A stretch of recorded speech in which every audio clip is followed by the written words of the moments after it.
ay tungkol sa, mamaya magbubunutan kayo kung sino si positive at si negative. Okay. Ang paksa ay tungkol sa pagtanggal ng karapatan ng magulang sa edad 18 ng anak. Pagtanggal ng karapatan ng mga magulang sa kanyang anak pagdating ng 18 years. So, si positibo dyan, ang sa kanya is tatanggalin, aalis si anak pagdating ng 18 years old sa bahay. Wala nang papel si nanay dyan o si magulang. Gaya nang nangyari sa US. Okay? Pagka nakuha niyo si negatibo, hindi kayo sasang-ayon na mawawalan ng karapatan si magulang, walang mawawalan ng pakialam si magulang kahit 18 years old. Kuha? Ang sang-ayon, tatanggalin, aalisin na si anak sa bahay pagka 18 na. Kasi tapos na ang responsibility niya. Yes. Ang di sang-ayon, hindi pa aalisin. Mananatili si anak. May karapatan pa rin. Okay, asan na yung positive negative? Ang dami niya. Dalawa lang.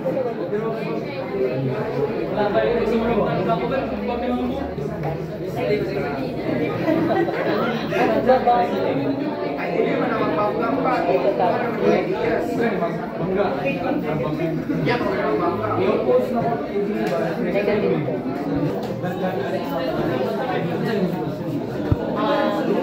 Sinang girl sila?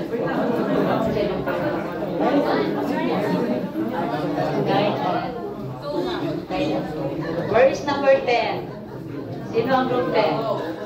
Okay, group 10. So may mas lama kasi meron na kayo. Iniyak na paano. Okay, time. Take time din. Timer ko yan. 1 minute. Okay, 1 minute. Tag 1 minute ah. Okay, sabihin mo kung time na, kung stop na lang. 1 minute each. Okay, ikay ko na, ikay ka lang. Pwede. Bawal na lang, bawal ang Biblia dito kasi wala tayong panalo dito. Butikot na siya man pag mamana. Yes. Patingin ka kuya para. Okay. Okay. Okay, no, 1, 2, 3, go. Sabihin mo lang kung pwede. 1, 2, 3, start. Para sa amin, payag kami na ipaalis ang spesipikong tao sa bahay kapag umabot na siya sa edad na 18 years old kasi sa paraang ito, mas mahuhubog ang kanyang pagiging independenteng tao at kumbaga magiging isa itong pagsasanay para sa kanya na magkaroon ng sariling panindigan sa sarili bilang isang tao na nasa edad na 18 anyos kasi ang edad na ito ay legal na.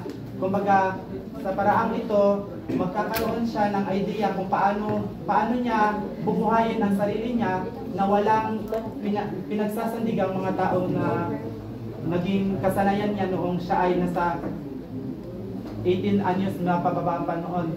Kaya, kung sa paraang ito... Okay, stop. Sure. Okay. So yan, 1, 2, 3, go! Dapat hindi pinapaalis ang mga batang nasa edad na 18 anyos sapagkat napakaagang edad na ito para magbuklod sila ng kanilang sarili. Ito ay nakakadulot ng maraming problema kagaya ng pinansyal at stress sa isang bata o isang tao na pinapaalis sa kanilang bahay sa maagang edad maagang edad na 18 anyos. Happy time. Berapa? May nag-rate sa'yo Dapat nasa bahay pa din sila ng kanilang mga magulang sapagkat sa edad na ito ay sobrang kailangan ng mga batang nasa 18 anyos ng gabay mula sa kanilang magulang sapagkat sila ay mga estudyante lamang nito, kagaya ng grade 12 or nasa kolehiyo pa lang sila nito, kaya dapat hindi sila pinapaalis sa bahay at ginagabayan sila ng kanilang mga magulang. Yeah. Positive. Yeah, 1, 2, 3. 3, go. 1, 2, 3, go. Sangayon ako sa papalisin yung bata kung ipaabot na siya ng 18 anyos dahil gaya nga sa Estados Unidos pag implementa na yung batas na pag umabot na ang edad na yun may papalisin na dahil sa pamananon ay lumalambo ang kanilang ekonomiya dahil mas marami yung trabaho nila at yung bata ay mas nagiging independent dahil siya lang ang bumubuhay at bumubay sa sarili niya at sa pamaraan din na ito is mahuhubog ang kanyang mga skills o iba't iba pang mga gawain at kumpara sa dito sa Pilipinas kung hindi natin papalisin is maging depende yung bata sa kanyang mga magulang, umaasa lang siya sa pagkain at mga iba't iba pang gamit. Sa pamaranon is mas maraming papakainin yung mga magulang niya. Mahirap ito para sa kanyang mga magulang. Okay.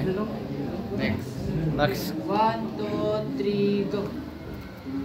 Dapat ang edad na 18 ay nandun pa rin sa bahay nila dahil kung magtatrabaho siya para sa kanyang sarili ay hindi niya may pagsasabay ng maayos ang kanyang pag-aaral at ang pagtatrabaho. Problemahin niya ang kanyang pinansyal at hindi niya maansiran ang masasagutan ang mga gawain sa paaralan. At kung makakapagtapos naman siya ng pag-aaral sa tulong ng kanyang mga magulang, ay masusuklian naman ang paghirap ng kanyang magulang. 12 seconds. Wala pa? Ikaw na, siya. Okay, cut na. 1, Cut na. Sa ngayon ako na umalis na yung bata sa pagdating ng 18 edad. Dahil ito marunong kaya sinabi ng una, ito marunong maging independe yung bata. Dahil paano na lang kung mawala yung magulang? Saan siya aasal? Diba kasi ka ng sarili?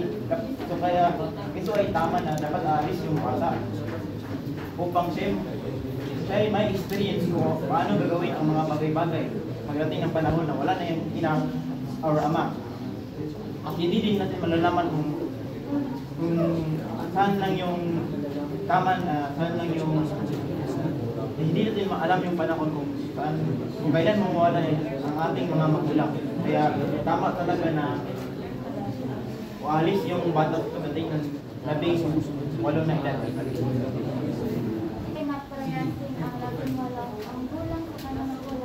Dahil bilang isang Pinoy, tayo po ay mapagpamilya. Gusto, kahit na hindi pa po siya masyado mature, nalagaan ko rin siya.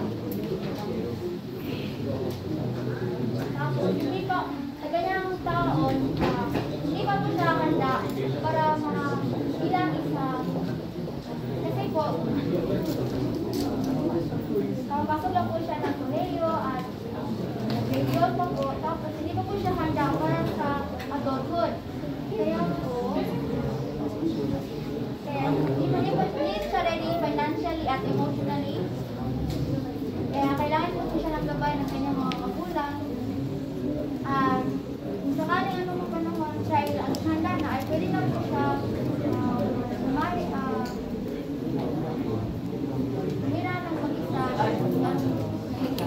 So sa ngayon kami na pwede na umalis ang isang batang nag-iedad ng 18 anyos dahil kung gusto nila ay alam na natin na ang kanyang mga edad ay nasa tamang pag-iisip na. Kaya kung paano kung halimbawa wala silang pera, so maghanap na sila ng ibang paraan para makakita sila ng pera. For example, pag part-time job sila. So natututo sila ay habang umalis sila sa kanilang bahay, natututo nila maging independent sa kanila, hindi sila nagdedepende sa kanilang mga magulang, sa kanilang mga payo, sa kanilang pera. sa iba pa. Dahil sa pagtanda natin, ang ating sarili lang ang ating like masasaligan natin. Kaya kung aalis man tayo, hindi ako sangayon sa inyo. Dahil sa ating Pilipino, kumbaga tinatawag itong family-centered na kultura. Dahil ay dapat ang 18 gulang ay masyado pang maaga na iharap sa tinatawag na buhay. Dahil pwede itong maging cause na tinatawag ng depressed or overstress. Dahil ang 18 gulang ay masyadong maaga at wala pa ito sa tamang mental capabilities sa buhay. At kung nasa puder pa sila ng kanilang pamilya, ay mas magagabayan siya kung paano makipagsabak sa buhay. Sumasang-ayon ako na kapag ikaw ay umudad ng 18 taon ay pwede nang bumuklod sa iyong pamilya sapagkat nagbibigay ito ng oportunidad hindi lamang sa iyo, kundi sa ating lahat na mas makilala pa ang ating sarili at mas mabigyan pa ng importansya ang ating sarili na makakaya natin gawin ang lahat hindi umaasa sa ating mga magulang. Kung magkakaroon naman ng sitwasyon na ikay isa lamang, bakit hindi na lang natin simulan sa taong ikaw ay 18 gulang at dahil sa paraang ito mas hasang pa ang pagkakaroon mo ng independency at mas magbibigyan mo ang iyong sarili na mas malawak niya pag-iisip na hindi ka umaasa sa iyong mga magulang. Mas mapapa-prove natin sa kanila na hindi sa lahat ng pagkakataon kailangan natin makinig sa kanilang mga ibinibigay na advice dahil maiisip nila na kakayanin ako.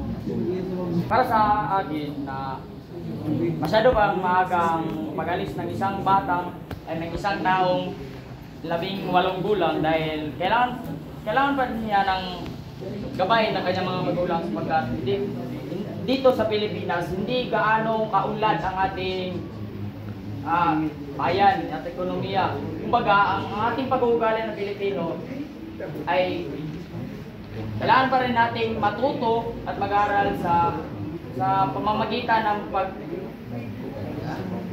pag-aral ng mga bagay-bagay at sa tulong ng ating mga magulang na mayroong karanasan. Kumbaga, ang batang may na 18 gulang ay hindi pa rin ganoon ka-mature na pag-iisip.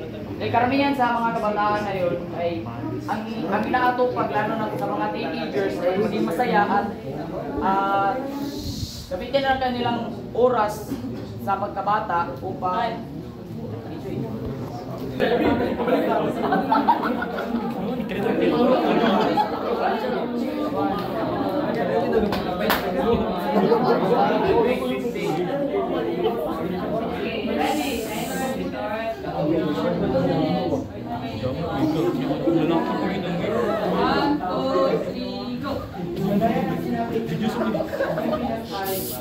culture-centered, family-centered na mayroong family-centered na kultura, hindi yun magiging masaya kasi hindi na natin sinabi na ang iyong mga magulang ay patay na.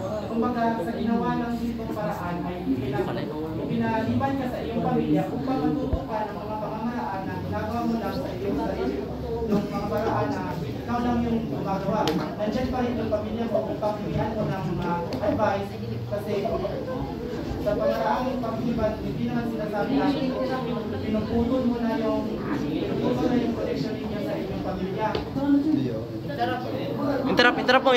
Sinabi mo na magbuklod na lang. Ang sabi mo kasi is yung mga 18 taong gulang is ayaw buklod na ng kanilang sarili. So, hindi na sila umaasa sa kanilang magulang. At sinabi mo na dapat hindi na sila umaasa sa advice ng kanilang magulang. Yun ang sinabi mo kanina. Pero dapat ay kailangan sabihin ng gabay ng mga 18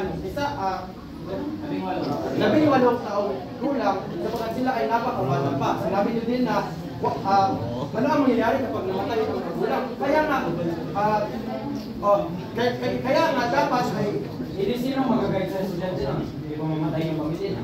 Oo nga, sabi niya namin kanina eh, pumatay yung pamilya namin estudyante, sabi niyo, gagabayan yung estudyante, kaya hindi pa palayasin yan.